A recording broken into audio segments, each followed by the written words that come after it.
Tonight, it's gold for Canada. He's got Wall with him. Joshua Wall walks in, gets the chance. Team Canada defeats the Czech Republic at the World Juniors in Halifax to win back-to-back championships as a nation of hockey fans celebrates. Plus, housing is part of the nuts and bolts services that major big cities provide. Mayor Tory announcing more of his budget plan today, this time $2 million to combat the city's housing crisis. And one person was transported to a local hospital where they were pronounced deceased, and the other two were located inside deceased. A fire in New Tecumseth House on Boxing Day is now being investigated by the OPP as a double homicide. Good evening, I'm Kelda Yoon. Canadian hockey fans across the country celebrating a big win in Halifax tonight and a magic moment for Team Canada. He's got Wall with him. Joshua Wall walks in, gets the chance. Canada defeating the Czech Republic in overtime to take the gold medal at the World Junior Championships. As 1,700 kilometers away here in Toronto, lots of excitement from fans at one local bar.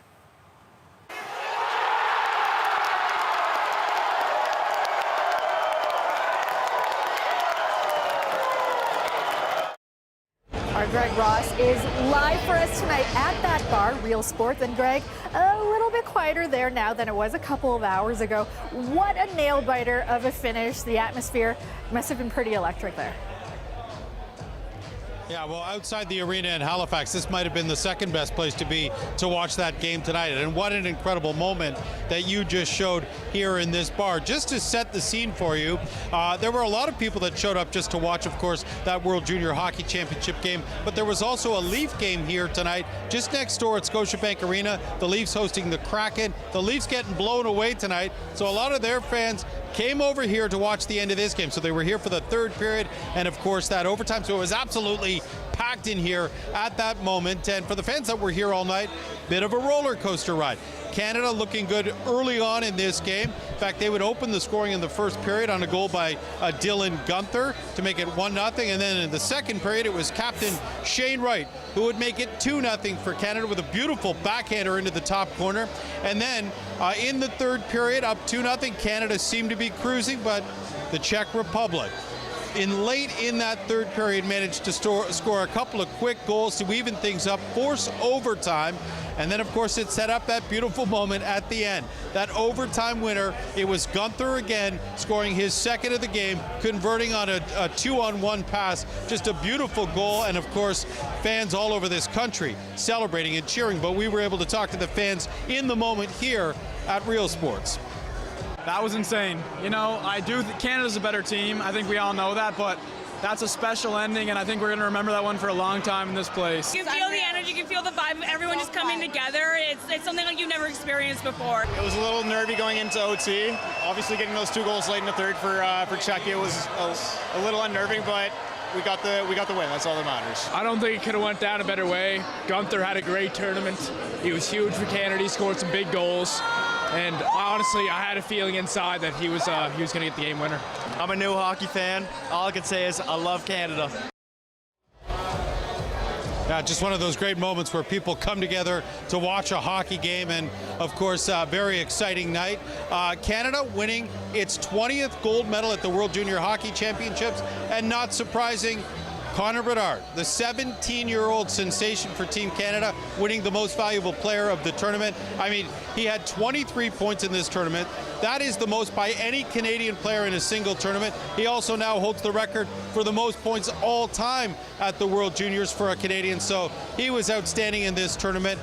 No doubt he's going to be the first overall pick in the NHL draft this summer, but just a great tournament for him, great tournament for Canada. They beat the Czech Republic 3-2, and they are back-to-back gold medal champions. Just incredible. Thanks so much, Greg. That's our Greg Ross live for us tonight. Well, Mayor John Tory has unveiled another part of his budget plan for Toronto, announcing today millions of dollars to combat the city's housing crisis. But as Farah Morali tells us, there are still questions about the city's budget shortfall and what funding from the province and the feds will actually look like. These investments will allow us to address the affordability and housing crisis facing Torontonians. Another day, another budget announcement at City Hall. Today, $2 billion in gross spending for housing. Many of the proposed funding initiatives were outlined in the city's Housing Action Plan, but it also includes new funding for what the city is calling nuts and bolts services, things such as ice rinks and public washrooms. It's the third day in a row the mayor has unveiled parts of the city budget, but there are still questions about funding from the province and the federal government. It makes financial sense, economic sense, and it makes common sense for the other governments to step forward to help the biggest city in the country with extraordinary costs. When asked today, the mayor would only say the city is communicating with them. In November, Tory said the city was facing a budget shortfall of nearly $1.5 billion because of the pandemic. He says that figure is now much lower, but money from other levels of government is needed. If it doesn't come, we have made arrangements in terms of provisions we've set aside, but some of those do involve, the postponement of or cancellation of capital. I've made that very clear to the other governments as well. And that's not a threat. It's not a doomsday scenario. It's a simple statement of common sense fact that the money has to come from somewhere. Some councillors are now questioning why the mayor is continuing budget announcements when the source of cash is, in some ways, still up in the air.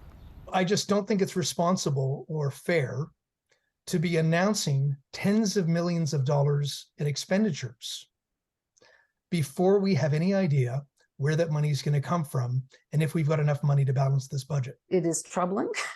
It would be nice to know what those commitments will be. This expert says while the uncertainty is troubling, balancing of the city's budget is a systemic problem, and the model needs to be revisited. I think we need a bigger change. I think cities need to be able to rely on more than property taxes, user fees, and federal and provincial transfers.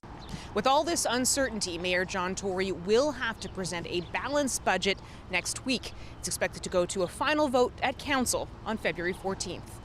Farah Morelli, CBC News, Toronto. Well, now to a bizarre story. Toronto police are looking for the public's help after a homeowner's house was sold without their consent. Investigators are trying to ID these two people who they say posed as the homeowners and sold the property. Now, it all happened in January of last year. The actual homeowners were out of the country on business, and when they returned, they discovered their house was sold without them knowing it. Now, police allege a man and a woman used fake identification to pose as the homeowners. They then hired a realtor who listed the house for sale, which was then purchased and taken under possession by new owners. Police wouldn't comment further to CBC Toronto, saying it is a complicated case and they don't have any tips for how people can protect themselves against this sort of theft. Court appearances today for the teenage girls accused in the swarming death of a man downtown last month. In all, 8 teens now face second-degree murder charges. 7 of them appeared in court today. As Ali Chiasson reports, today's court proceedings mostly dealt with bail issues. 7 of the accused girls, ranging from ages 13 to 16, appeared in court via Zoom. Because of their young age, we cannot name them as per the Youth Criminal Justice Act. All 8 have been charged with second-degree murder for a swarming incident on December 18th. Police say the teens got into an altercation with a homeless man downtown over a liquor bottle, and the man was fatally stabbed. The girls were arrested a short time later. Last week, one of the accused was released on bail with strict conditions. Today, bail hearings were set for the others. One will have hers on January 20th, another on the 27th, but the rest will likely have theirs in February. Let's ask a criminal defense lawyer who's unaffiliated with this case about why hearings may be staggered like this. There are a few different points that need to be addressed. The first one is each one of them has to have a lawyer, which for some may be easier to do than others, right? If you're hiring a lawyer privately, that may be done a lot more quickly than having to apply for legal aid. Secondly, there's preparation involved to address the issues that I mentioned. You have to have sureties who are willing to sign, who have the ability to supervise, who have the means to be able to support the plan being proposed, and you need to schedule the hearing. And for a serious matter like this, some time is required, potentially up to a day, depending on how much evidence is going to be heard in court. That's not easy to do in our backlogged courts on short notice. As the police investigation continues, more evidence may be submitted in the case, which could influence how the lawyers argue for their release. But maybe that they would rather wait to see key evidence. For example, it may involve security camera footage, for example, where a defendant may be able to argue that, look, when you look at this camera footage, you can see that my client is a bystander. My client is, a ways away from the altercation. That kind of thing can make the difference in terms of release. The next court date is January 10th for the girl already out on bail, where the judge will give her reasons for release. The others await their hearings in youth correctional facilities. Ali Chiasson, CBC News, Toronto. A fire in Simcoe County is now being investigated as a double homicide. The fire happened inside a house in New Tecumseth on Boxing Day. 3 people died, but as Dale Manuktuk reports, OPP saying today the fire was not the cause. On December 26, officers were called to this residence in New Tecumseth for a well-being check. Police arrived to find a fire coming from the home. You can see there are some boarded up windows in the center of the residence. It's unclear how large this fire was. We do know that some of the neighbors were asked to evacuate their homes. Now, OPP Sergeant Cindy Jacome with the Nottawasaga Detachment says that police called the fire department and emergency services.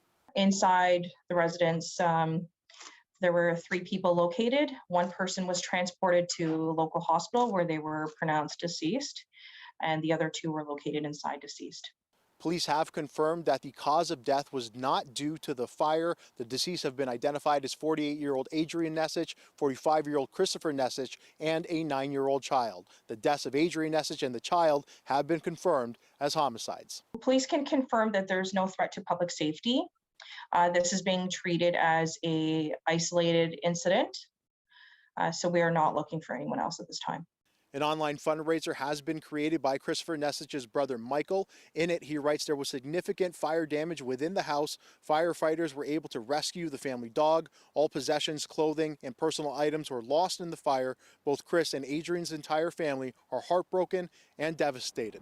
He also notes that 2 other residents of the home were not present during the alleged homicide. A funeral for Adrian Nessich and the child is being planned for next Wednesday on January 11th for family only. The investigation is continuing under the direction of the OPP Criminal Investigation Branch. Anyone with information is asked to contact Nottawasaga OPP or Crime Stoppers. Dale Manuktuk, CBC News, New Tecumseth. A person was rushed to hospital with life-threatening injuries after a trailer exploded in North York. It happened last night at around 11:45 in the area of Glencairn and Glen Park Avenues, just east of Allen Road. Police responded to reports of propane leaking in the trailer, which may have caused an explosion. An investigation is ongoing to confirm what exactly happened. All right, let's go to meteorologist Colette Kennedy now with the first check on your forecast. And Colette, an easier drive in today. Still a bit wet, but the rain not as heavy as it was yesterday. Yeah, that's right. So the precipitation intensity certainly not like it was as we had that heavier band or wave that went through yesterday. So today more isolated, still making for some wet roadways, but mild temperatures. So in most cases, yeah, it was rain showers. There'll be some exceptions as we see cooler air moving in and we get into some lake effect. Windsor couldn't quite get you to the double digits today, not even close like yesterday, but still mild at 5, and St. Catharines up to 5, London 5 as well, and Toronto much of the afternoon around 4 degrees. You see the kind of mixing.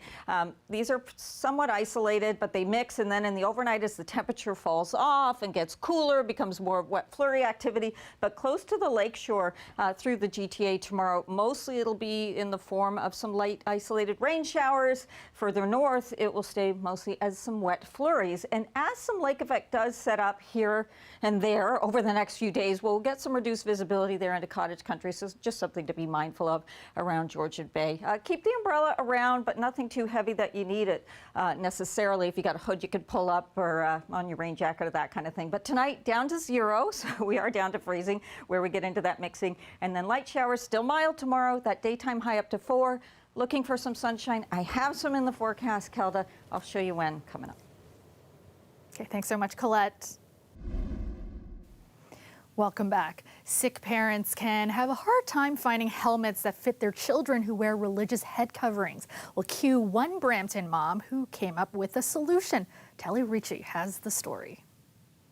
This one is for you. Tina Singh says the idea to create a new helmet came from her experience as a mom. Kids keep their hair, and so anytime I went to go put a bike helmet on them when they were going out to ride or learning to ride for the first time, nothing would fit them properly. Some of the things we did with what we had are, sizing up our helmets, which led them to not fit properly, or trying to hollow out the foam on the inside. So Singh took matters into her own hands. She worked for over 2 years on a new design. The Sick helmet is now in production. But basically what makes this unique is that it has this dome portion on the top to accommodate your child's hair. So if you look inside, you can see that the helmet itself is curved in order to have it fit in a way where they're still matching all the rules for how a helmet should fit. Singh says the helmet is certified for use with bikes, inline skates, kick scooters, and skateboards for kids over the age of 5. Because I'm an occupational therapist and I worked in the area of acquired head injury, I didn't want my kids to ride without a helmet. That's something that's really important to me. We're looking at innovations, and this is definitely a step in the right direction. It creates more options for sick families. The turban is a very important Sikh article of faith, and it covers the uncut hair. So there are many Sikhs that are looking for options when helmet requirements are in place. I'm excited. It's like vision to reality, right? And the mother hopes having this option also helps kids feel more seen in sports. I hope this makes them feel included. I think more than, creating a product for sick kids is the demonstration of inclusion and diversity and how we develop products and how we look at the people who need to be served and, look at options for those who maybe don't have any. The creation of this type of helmet is now going to create an inclusive space. It's going to foster belonging. And that's part of the antidote to making sure that people feel like they belong. They've tried on 100 times. They're like, "Are we done now? Are we done trying this?" Yeah, of course I made you. You're my test subjects. So seeing them actually wear it is it's a beautiful moment for me. One she hopes is shared with other sick parents now too. Talia Ricci, CBC News, Brampton. And this is a live shot of the Toronto skyline. Some light rain this evening, tapering off as we head into the overnight, currently sitting around the freezing mark. Let's go back to Colette now. And Colette, we may want to keep our umbrellas handy tomorrow, but then some sunshine as we head into the weekend. Yeah, it's finally time, isn't it? I think it's time that we get back into getting some vitamin D. We all need it, probably deserve it too. But just looking at some of the wet flurries, those will be persisting other than close to the lakeshore where it's more of that mix or changes over to some drizzle. Light in nature, isolated, so you could have the umbrella around. I have a rain jacket that has a hood. I was mentioning earlier, sometimes that's all I do is just pop that up because there's just not much to it. Now, the temperatures do cool down a little bit as we go into the weekend, but they're still above seasonal, almost 4 or 5 degrees above seasonal for daytime highs, so it's hard to complain about that. Hopefully no one is. And more sun for the weekend too. So that really is what we're going to be seeing, that cloud deck finally eroding. And I know there are folks who would like to see it colder, and I do know that it can have and has been having an impact on our ski hills. So don't get me wrong about that. I do understand that as well. So just looking ahead in terms of any snowfall, there will be some lake effects setting up as the winds change direction. So in the lee of Lake Huron, around Georgian Bay, we will have some reduced visibility, and you'll get some accumulations there.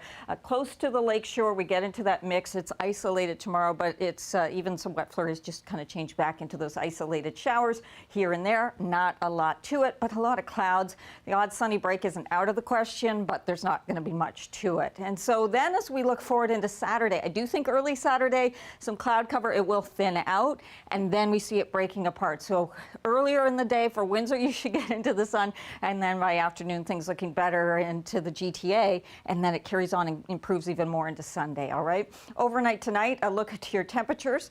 All right, they're not very diverse in southwestern Ontario, a low of 0. And we're basically seeing that as well around the Golden Horseshoe, with the exception of Hamilton and St. Catharines, where you hover just above it. For tomorrow, Toronto, look how mild still, 4 degrees. There's that very slight cool down into the weekend too for the daytime highs. Doesn't last long because we pop back up. What you may notice though is a cooler morning on Sunday, because we're finally going to see an overnight low down into the negatives and -6. That's going to be a little bit of a change for us. Thanks so much, Colette. It's Crime Stoppers Month for Toronto Police, and the service is looking back at what they say was a successful 2022 following a recent rebrand strategy. Officers say the program received more than 6,000 tips last year and laid close to 1,000 charges. In April of 2022, the Top 25 Canada's Most Wanted was launched in partnership with the BOLO program, the Toronto Police Service, and various police agencies across Canada. Within hours of the launch, the #1 suspect was arrested. Crime Stoppers says the program resulted in a 90% increase in arrests in 2022. Stay with us. We'll be right back. Finally tonight, the holidays may be over, but the giving spirit hasn't stopped. Dixon Hall's Meals on Wheels program is continuing to deliver food to the most vulnerable in a time of rising food costs. The work can't be done without the support of volunteers, and they are looking to add even more this year. Let them know there's a card for them inside the bag. People are in dire needs. We know the food costs have gone up. Inflation is high, housing is expensive here, and seniors are on a fixed income. Everyone is on the brink. We all must do our part to make sure that no one is left behind or falls through the cracks. And the Meals on Wheels program is one of those programs that actually help the most vulnerable people in our community. Meals on Wheels, okay. We are volunteering. This is actually our second year working with Dixon Hall and the Meals on Wheels program. We understand from them that there has been a real shortage of volunteers over the holiday season and in the winter in general, so we really tried to step it up and give back to our community. Hello, Carol. It's Meals on Wheels. One of the things that we have been struggling with is that our costs have gone up. We've all heard the things around inflation. Inflation is going up, and that has actually impacted us as well. So our costs have gone up by 17% this year. We're really looking to increase our volunteer capacity. Before the pandemic, we were, bringing in about 300 volunteers helping us to do our Meals on Wheels drives. But now we're noticing that because of the pandemic, we've lost many of our volunteers. We're down to about 60 volunteers from 300. So we're really looking to increase that number. And that is our show for you tonight. Thank you so much for watching. Marivelle Tarouk will have your next local newscast tomorrow at 6, and I will see you back here tomorrow night at 11. Have a great night, everyone.